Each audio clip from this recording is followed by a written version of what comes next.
IIT 2021 का, और हम इसे बहुत आसानी से सॉल्व करेंगे, लेकिन इसमें दो मेजर बातें हैं। पहले रीड करते हैं और फिर मैं आपको समझाता हूँ। The resistance of a conductor at 15 degree C is 16 ohm. हमें 15 डिग्री C पे R का वैल्यू दिया 16 ohm at 15 degree C, and at 100 degree C is 20 ohm. R का वैल्यू है 20 ohm at 100 degree C। What will be the temperature coefficient of resistance of the conductor? Temperature coefficient हमसे पूछा जा रहा है। मैं ये बोल रहा हूँ कि हमें यहाँ दो बातों का ध्यान रखना है। क्या क्वेश्चन से हमें रेफरेंस टेम्परेचर का आइडिया मिल रहा है कि हम इसको रेफरेंस टेम्परेचर लें या इसको रेफरेंस टेम्परेचर लें? हमें इस क्वेश्चन से कोई आइडिया नहीं मिल रहा है। हमें लग रहा है कि एक कोई at a random particular temperature लिया है और फिर एक at a particular temperature random लिया है, और उन दोनों के ऊपर हमें रेजिस्टेंस का वैल्यू दे रखा है और अल्फा का वैल्यू पूछा जा रहा है।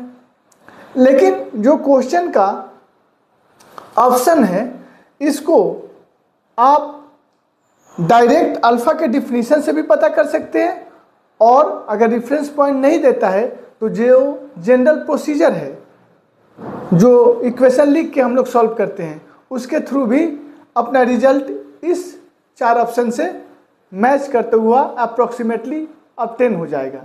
लेकिन मेरा आपसे सलाह है कि अगर एग्जैक्ट रेफरेंस पॉइंट पता चले तो आप फार्मूला को यूज करिएगा, RT minus R0 upon R0 into 1 upon delta T का। और अगर रेफरेंस पॉइंट एग्जैक्ट पता नहीं चलता है तब हमें जनरल प्रोसीजर से सॉल्व करना है। और वो क्या है सर? मेरा कहना है कि हमें पता है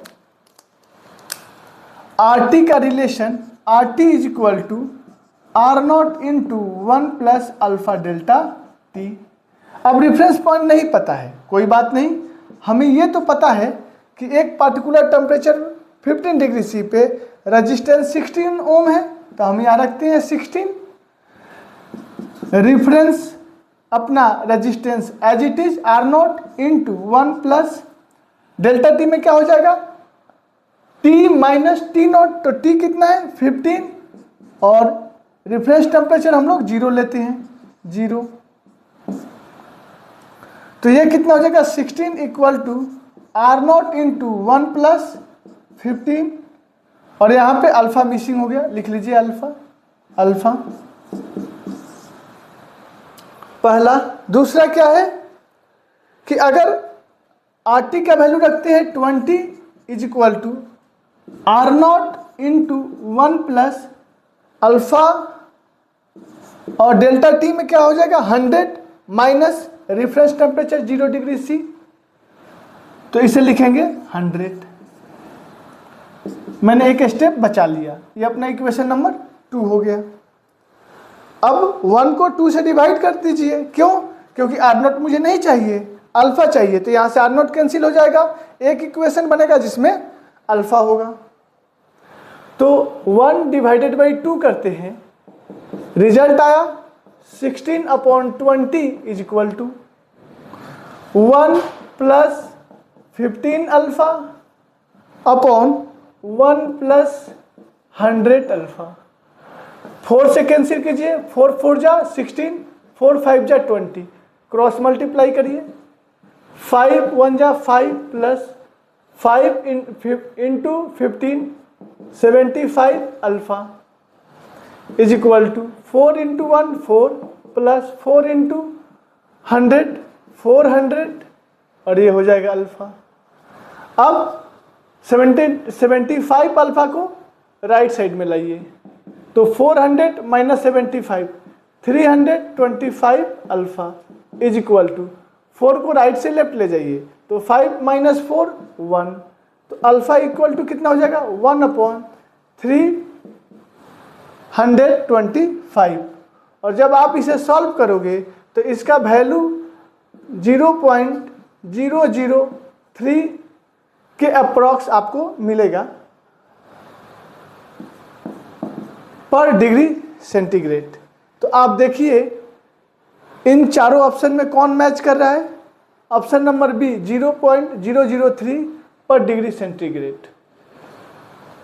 ठीक है, तो ये आपका बेसिक प्रोसीजर होगा जब रेफरेंस पॉइंट नहीं मिलेगा, और अगर रेफरेंस पॉइंट देगा तो आप एग्जैक्ट इस फॉर्मूले का यूज करिएगा।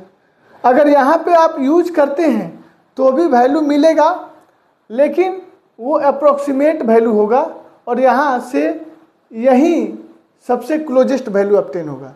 तो आप दोनों में से कोई भी यूज करते हैं तो यहाँ पे तो आंसर आपको मैच कर जाएगी, लेकिन कुछ क्वेश्चन होता है जहाँ पे रेफरेंस पॉइंट नहीं देता है और आप अगर इस कंसेप्ट को यूज करते हैं एज अ रेफरेंस पॉइंट खुद से चूज करके, तो वहाँ पे ऑप्शन मैच नहीं करने का संभावना देखा गया है।